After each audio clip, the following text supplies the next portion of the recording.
ketaatan manusia adalah karena manusia.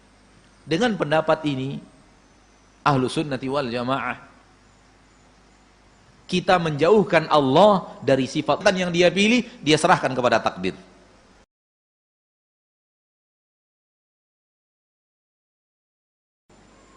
Oleh karena itu, kita sampaikan sebuah firman Allah yang ini merupakan kata kunci dalam bahasan ini, masih dalam surat At-Takwir ayat yang terakhir, ayat ke-29. Dalam surat At-Takwir ayat ke-29 Allah mengatakan, "Wa ma tasyauna illa an yasha'allahu rabbul alamin." Tidaklah kalian berkeinginan, tidaklah kalian berkehendak, melainkan Allah juga berkeinginan dan berkehendak. Tidaklah kalian memiliki keinginan, namun Allah juga memiliki keinginan. Tidaklah kalian mau, namun Allah juga mau. Tidak hanya kalian saja yang mau, kalian mau, Allah juga punya kemauan. Kalian punya keinginan, Allah juga punya keinginan. Kalau keinginan manusia berhadapan dengan keinginan Allah, keinginan siapa yang menang? Keinginan Allah pasti menang. Allah Rabbul Alamin. Allah Rabbul Alamin. Ia yang mengatur alam semesta. Di sini, di dalam ayat ini, yang dalam surat At-Takwir ayat yang terakhir, ayat ke-29, Allah menyatakan dengan tegas manusia punya keinginan. Manusia punya kekuatan untuk memilih. Namun Allah punya kekuatan juga untuk menentukan. Allah juga punya pilihan, terjadi atau tidak terjadi Allah yang menentukan. Jadi ketaatan manusia adalah karena manusia memilih untuk taat. Terjadinya karena Allah menentukan dia terjadi. Ketika Allah mengatakan tidak terjadi, keinginan kita untuk taat pun tidak akan terjadi. Namun Allah sudah berikan kita pahala. Walaupun tidak terjadi keinginan yang kita inginkan itu, keinginan ketaatan yang kita inginkan itu, Allah berikan kita pahala tetap, karena Allah Maha Pengasih dan Penyayang kepada kita. Di sisi lain, ketika manusia menginginkan maksiat, itu keinginan dia. Dia yang ingin berbuat maksiat, dia yang berjalan ke arah maksiat, dia yang berusaha untuk menjalankan maksiat, dia yang menjalankan seluruh sarana dan fasilitas untuk maksiat, dia yang melengkapkannya, dia yang mengatur acaranya, dia yang mengumpulkan kawan-kawannya, dia yang pergi bersafar, membeli tiket untuk tempat-tempat maksiat. Dia yang menginginkannya, dia mengidam-idamkannya selama ini. Namun Allah yang menentukan apakah keinginan itu terjadi atau tidak terjadi. Ketentuan terjadi tidak terjadi, Allahu Rabbul Alamin. Akan tetapi didahului dengan bahwa manusia dia yang berkehendak, dia yang dia yang memilih untuk itu. Dia yang memilih untuk menjalankan ketaatan, dia yang memilih untuk menjalankan kemaksiatan. Karenanya ma'asyarul muslimin, ma'asyarul muslimat, Allah tidak pernah zalim ketika Allah adab orang-orang yang memilih jalan kemaksiatan di nerakanya. Dengan pendapat ini, ahlu sunnati wal jamaah, kita menjauhkan Allah dari sifat zalim. Kenapa? Karena kalau kita berpendapat seperti pendapatnya kaum Jabariyah, mengatakan bahwa seluruh perbuatan manusia tidak ada kuasa manusia, semuanya keinginan Allah, semuanya perbuatan Allah, semuanya kehendak Allah. Setelah Allah itu patuh menjalankan kehendaknya berbuat maksiat, Allah adab hambanya di neraka. Apakah itu bukan perbuatan zalim? Hamba telah patuh kepada keinginan Allah. Dan Allah mengatakan di dalam Al-Quran bahwa Allah tidak pernah menzalimi siapapun. Namun kalau kita berpegang dengan pendapat yang hak dalam masalah ini bahwa maksiat keinginan manusia untuk melakukannya, keinginan manusia untuk menjalankannya, Allah takdirkan terjadi, tapi manusia itu ingin untuk melakukan itu. Berarti setelah dia dilarang, setelah dia diberikan peringatan, namun dia masih menginginkan itu, Allah wujudkan terjadi. Kemudian karena kesalahannya Allah adab dia di neraka. Allah tidak salah. Karena Allah sudah ingatkan, Allah sudah sampaikan, dan Allah tabaraka wa ta'ala memberikan kepadanya kekuatan untuk memilih. Allah sudah berikan Janji-janjinya kalau dia memilih jalan keimanan dan ketakwaan, Allah akan berikan ini kepadanya. Kalau dia memilih jalan kefasikan dan kemaksiatan, dia akan mendapatkan adab yang teramat dahsyat dari Allah. Namun dia masih memilih jalan ketaatan, jalan kemaksiatan yang Allah takdirkan terjadi. Allah tidak zalim ketika Allah adab hambanya yang seperti ini di nerakanya yang sangat dahsyat. Maka Allah tidak pernah menzaliminya. Kenapa? Karena dia yang ingin. Dia yang menginginkan itu. Ma'asyarul muslimin, ma'asyarul muslimat, rahimani wa rahimakumullah. Apabila kita perhatikan manusia yang hidup di zaman kita sekarang, yang kemudian dia berbuat sesuai dengan hawa nafsunya, dia berbuat sesuai dengan logika manusianya saja, itu kalau kita perhatikan manusia di zaman kita sekarang, kalau masalah ketaatan, dia kembalikan kepada dirinya. Namun kalau masalah kemaksiatan yang dia pilih, dia serahkan kepada takdir. Coba lihat manusia sekarang. Mau enaknya saja, giliran ketaatan, dia katakan, oh iya, saya yang pergi pengajian, oh iya, saya yang bangun masjid, oh iya, saya yang ngajak orang datang berkumpul ke masjid sehingga orang ramai. Dia yang, seolah-olah dia yang berbuat satu-satunya. Namun giliran maksiat, wah ini sudah takdir Allah. Coba lihat. Padahal sebenarnya sama, dua-duanya perbuatan manusia. Berada pada kaidah yang sama, dua-duanya pilihan dia. Dan dua-duanya keputusan Allah untuk terjadi.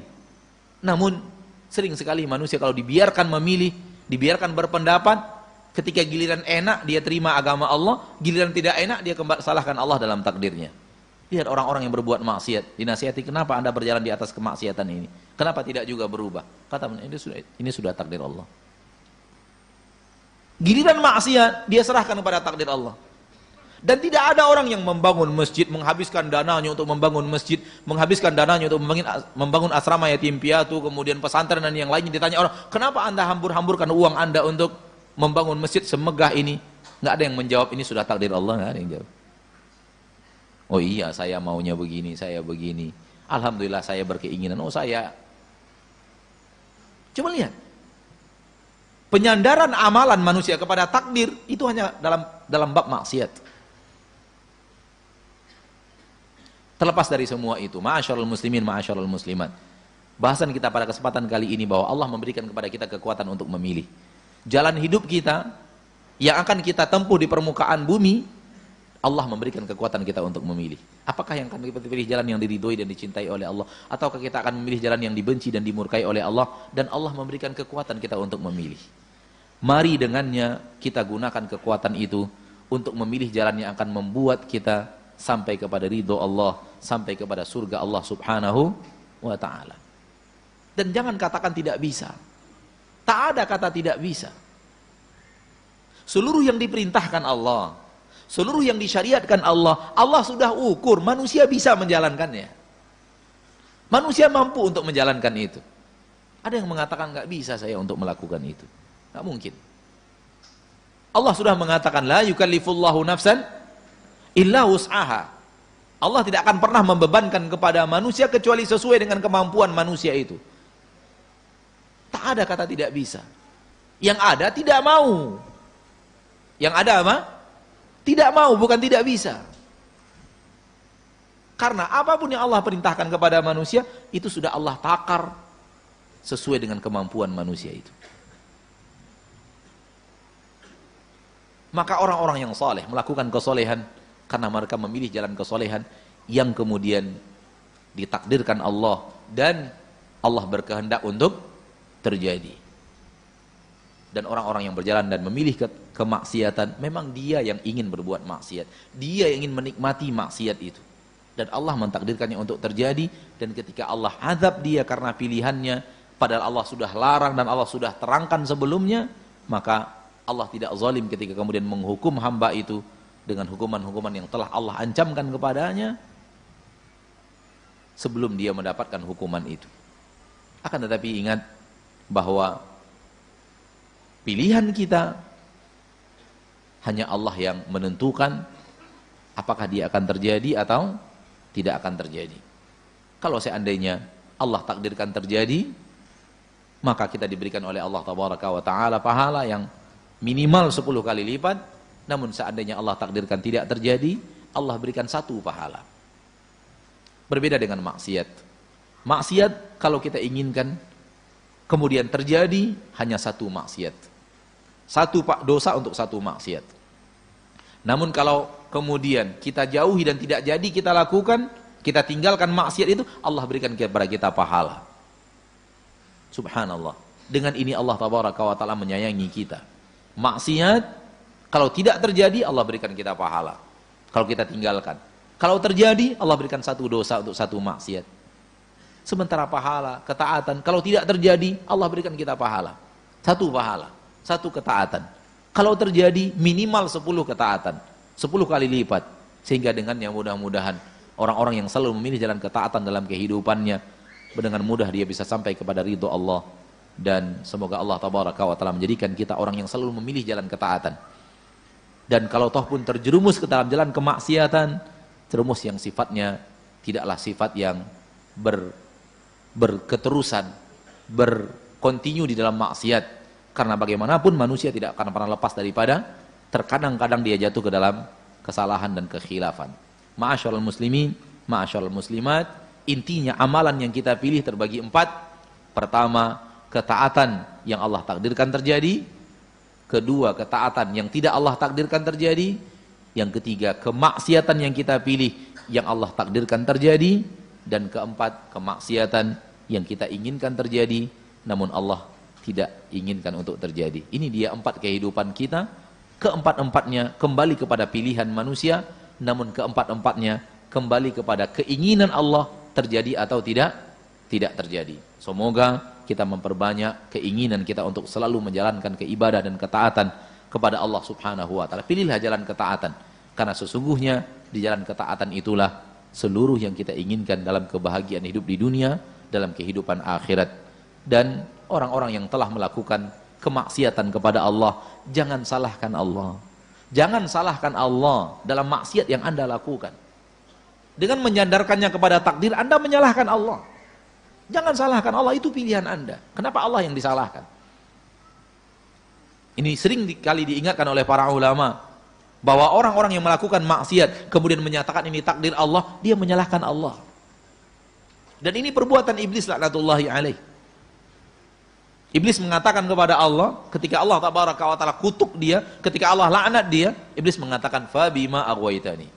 Fabima aghwaytani, karena engkau telah menyesatkan aku dari jalanmu.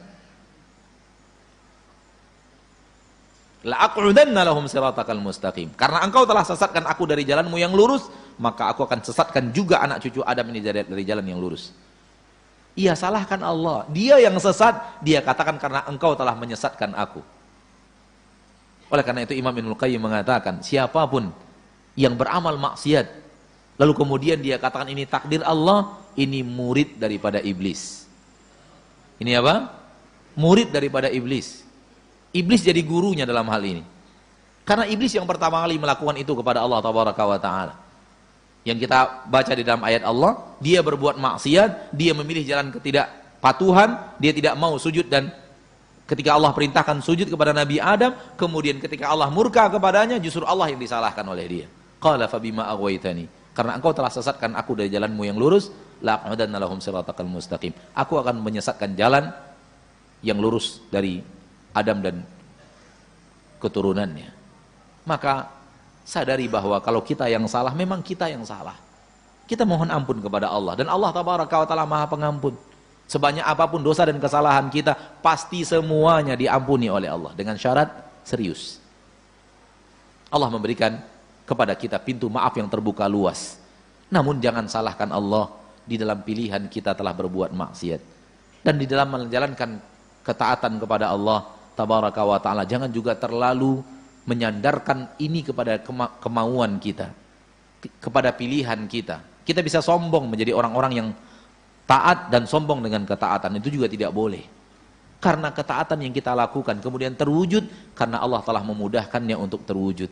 Maka kita bersyukur kepada Allah Rabbul Izzati wal Jalalah. Di akhirat nanti sebagai penutup, Allah mengatakan kepada hamba-hambanya yang ada di padang mahsyar, dan akan ada kita di sana. Dan ada orang-orang yang sebelum kita, dan ada orang setelah kita. Allah akan katakan, ya ibadi, wahai hamba-hambaku, innama hiya a'malukum. Semua yang kalian dapatkan di akhirat, semuanya amalan kalian. Amalan kalian. Pekerjaan kalian. Apa yang telah kalian kerjakan di dunia, itulah dia yang ada di akhirat. Faman wajada khairan falyahmadillah. Barang siapa yang mendapatkan kebaikan, pujilah Allah.